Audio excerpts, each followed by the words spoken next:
Iran से आ रही तस्वीरें अमेरिकी राष्ट्रपति की टेंशन हर रोज बढ़ा रही हैं।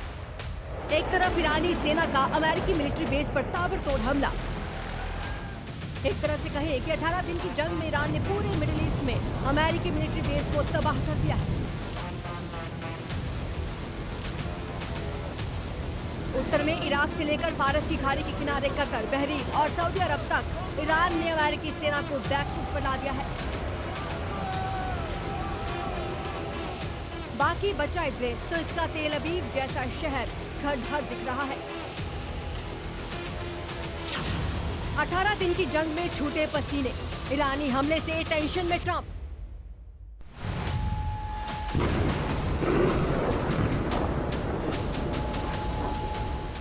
ट्रंप सदमे में है क्योंकि ईरान से तो ऐसे पलटवार की उम्मीद ही नहीं थी।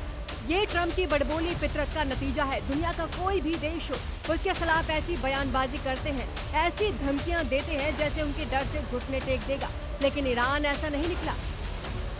18 दिन की जंग के बाद ईरान की रेवोल्यूशनरी गार्ड्स के कमांडर्स अमेरिकी सेना पर हमले के साथ उनकी मौत झेलने से भी पीछे नहीं हट रहे।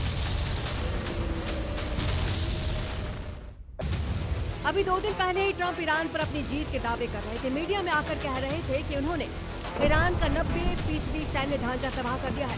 ईरान पर बमबारी जैसा कुछ भी नहीं बचा। ईरान जल्द ही सरेंडर करने वाला है। लेकिन सरेंडर वाले बयान पर तो ट्रंप को उल्टा ही जवाब मिल गया। ईरान न सिर्फ सरेंडर की बात को ट्रंप की कोरी गप बता रहा है, बल्कि ये कह रहा है कि इस बार तो अमेरिका को सबक सिखाकर ही जंग खत्म करेंगे। मिडिल ईस्ट में अमेरिकी सेना बैकफुट पर है। इसका एक सबूत तो स्ट्रेट ऑफ हॉर्मुज है, जहां ट्रंप की कोई रणनीति काम नहीं आ रही। न इस समुद्री रास्ते से ईरान का कब्जा हटा पा रही अमेरिकी सेना और न ही इसमें मित्र देशों से ट्रंप की मदद की गुहार काम कर रही है। जिस ब्रिटेन को ट्रंप अपना सबसे मजबूत पार्टनर मानते थे, उसने मिडिल ईस्ट की जंग से सीधा पल्ला झाड़ लिया। वहीं जर्मनी ने ट्रंप की सैन्य ताकत को ही आईना दिखा दिया। ट्रंप के सामने ये सवाल सिर्फ जर्मनी ही नहीं, पूरी दुनिया उठा रही है। आपने ईरान के खिलाफ तो जंग मनमाने तरीके से छेड़ दी, अपनी सबसे ताकतवर सेना का दम भरते हुए पूरे ईरान की घेराबंदी कर दी, तो फिर एक छोटे से समुद्री रास्ते की नाकेबंदी हटाने में अपनी ही सेना काम क्यों नहीं आ रही?